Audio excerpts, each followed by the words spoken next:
14 दिन पहले जिस डोनाल्ड ट्रंप ने ऑपरेशन एपिफोरी की शुरू करते वक्त जीत की डंका पीट रहा था, आज वही ट्रंप गुपचुप तरीके से सीज फायर के रास्ते ढूंढ रहा है।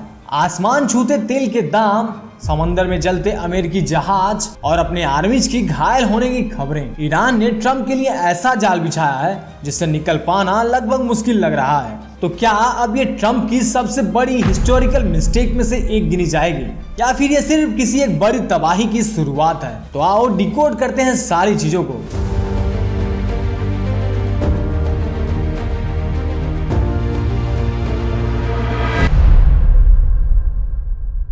ईरान ने अमेरिका को ऐसा फंसाया है कि खुद ट्रंप वार रोकने या फिर यूं कहें कि खुद सीज फायर के रास्ते ढूंढ रहे हैं। तेल के दाम आसमान छू रहे हैं, अमेरिका के फाइटर जेट्स गिर रहे हैं और सबसे बड़ी बात, अमेरिका के अपने ही दोस्त उससे पीछा छुड़ा रहे हैं। दूसरी तरफ मिडिल ईस्ट में टेंशन का माहौल लगातार बढ़ता ही जा रहा है, जिसका डायरेक्ट इम्पैक्ट दुनिया की इकोनॉमी पर भी दिखने लगा है। जहां तेल की प्राइस तेजी से ऊपर जा रही है, वहीं ग्लोबल मार्केट में भी हलचल मची हुई है और हर फ्रेश अटैक इस क्राइसिस को और भी गहरा बना रहा है। सिर्फ इतना ही नहीं, इस टकराव में अमेरिका के कुछ फाइटर जेट्स भी निशाने पर आए हैं, जिसकी वजह से हालात और भी सेंसिटिव हो गए हैं। और सबसे हैरान करने वाली बात तो ये है कि जो देश हमेशा अमेरिका के साथ खड़े रहते थे, उनमें से अब कुछ इस पूरे मामले से ही दूरी बनाने की कोशिश कर रहे हैं। नेक्स्ट, अब बात करते हैं उस जगह की जिसने अमेरिका की पूरी तरह से कमर तोड़ दी है। स्ट्रेट ऑफ हार्मोज, ये समंदर का वो रास्ता है जहां से दुनिया का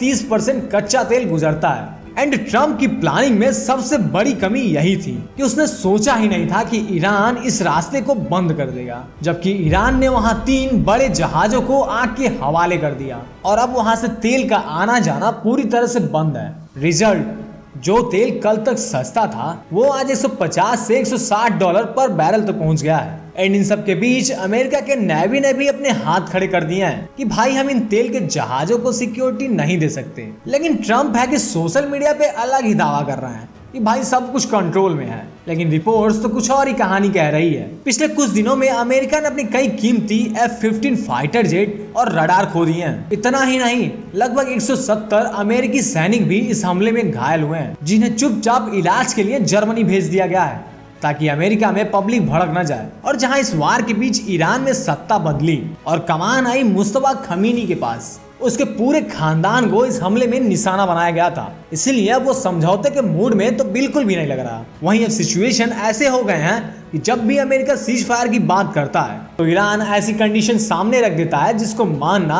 अमेरिका के लिए लगभग इम्पॉसिबल है। ईरान साफ कह रहा है कि अगर सीज फायर करनी है तो सबसे पहले न्यूक्लियर राइट्स को ऑफिशियल परमिट देना होगा। मतलब कि ईरान चाहता है कि पूरी दुनिया खुलकर इस बात को एक्सेप्ट करे कि उसे अपने न्यूक्लियर पावर को जारी करने के राइट्स हैं और उस पर बार बार लगाए जाने वाले बैन को खत्म कर दिया जाए। इसके बाद ईरान की जो दूसरी कंडीशन है कि हाल ही में हुए अटैक की वजह से जो इकोनॉमिक्स और मिलिट्री लॉसेस हुई हैं ईरान की, उसका कंपनसेशन उन्हें दिया जाए। और तीसरा सबसे इंपॉर्टेंट कंडीशन है, ईरान चाहता है कि अमेरिका उन्हें रिटन गारंटी दे कि फ्यूचर में कभी भी उनके ऊपर मिलिट्री एक्शन या फिर किसी भी तरह के अटैक नहीं किए जाएंगे जो उसकी सिक्योरिटी को खतरे में डाला है। मतलब कि साफ शब्दों में क्या है तो ईरान ऐसी कंडीशन चाहता है जिसमें उसे पूरी सिक्योरिटी, राइट्स और कंपनसेशन तीनों ही चाहिए। और यही रीजन है कि बातचीत की कोशिशें बार बार अटकती दिख रही हैं। एंड इन सब में सबसे मजाक की बात तो ये है कि जिस रसिया पर अमेरिका ने कभी बहुत बड़े बड़े सैंक्शन लगाए थे,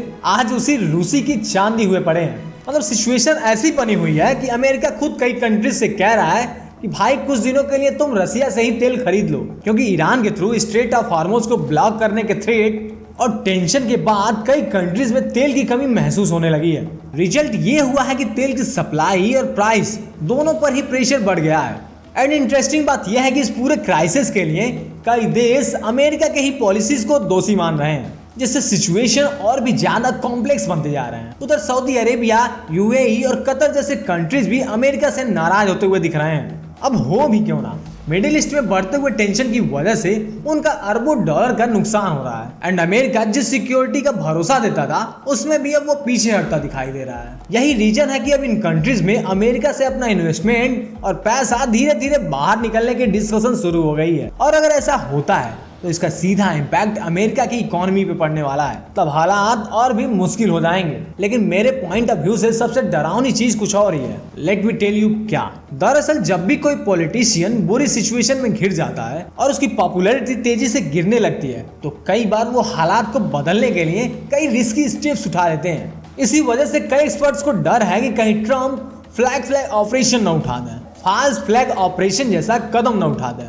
मतलब कि ऐसा ऑपरेशन जिसमें हमला कहीं और से नहीं बल्कि खुद करवाया जाए और उसका इल्जाम दुश्मन कंट्रीज पर डाल दिया जाए। अब एक एग्जांपल से समझो, लाइक कि अमेरिका खुद ही अपने ही जमीन पे छोटा सा अटैक करवा दे और उसका पूरा ब्लेम ईरान पे डाल दे, सो दैट अमेरिकन सिटीजन दोबारा गुस्से में यूनाइट हो जाएंगे और गवर्नमेंट को ईरान के खिलाफ सीधे मिलिट्री एक्शन का बहाना मिल जाए। वेल, ये मेरा पॉइंट ऑफ व्यू था। आप क्या सोचते हैं कमेंट में अपनी राय जरूर बताइएगा। और वार कभी किसी का भला नहीं करता। ट्रम्प ने जिसे एक छोटा सा ऑपरेशन समझा था वो अब उसके गले की हड्डी बना हुआ है और ईरान ने दिखा दिया है कि जोश में आकर होश खोना कितना भारी पड़ सकता है। आपको क्या लगता है, क्या ट्रम्प को ये वार तुरंत बंद कर देनी चाहिए या कोई और बड़ा कदम उठाएगा? अपनी राय कमेंट में जरूर बताइएगा। और अगर वीडियो थोड़ी सी भी इंफॉर्मेटिव अच्छी लगी हो तो वीडियो को लाइक और चैनल को सब्सक्राइब करके जाइएगा। फिर मिलते हैं नए वीडियो के साथ, तब तक के लिए देखते रहिए द एक्सप्लोर।